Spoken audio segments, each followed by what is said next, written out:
کیجیے تو پھر اللہ کی تسبیح انسان کو ہر محرومی سے بچاتی ہے۔ کیا فرمایا ہے؟ رسول اللہ صلی اللہ علیہ وسلم نے فرمایا کچھ دعائیں ایسی ہیں جن کو پڑھنے والا کبھی محروم نہیں رہتا، اور غور سے سن لیجئے کہ جن کو پڑھنے والا کبھی محروم نہیں رہتا،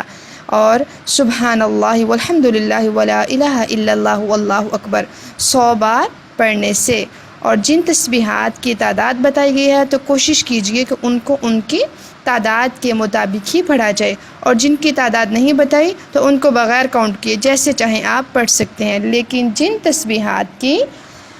تعداد بتا دی گئی ہے تو ان کو تعداد کے ساتھ ہی پڑھیں گے۔ اور پھر دیکھیے جب بھی کبھی زندگی میں کوئی محرومی ستانے لگے، کوئی مشکل آئے زندگی میں، تو پھر کیا کریں، اس تسبیح کو پڑھنا شروع کر دیں، تو اللہ رب العزت اپنے فضل سے اور اپنے کرم سے انشاءاللہ انسان کو اس محرومی سے اور مشکل سے نجات دلائیں گے انشاءاللہ۔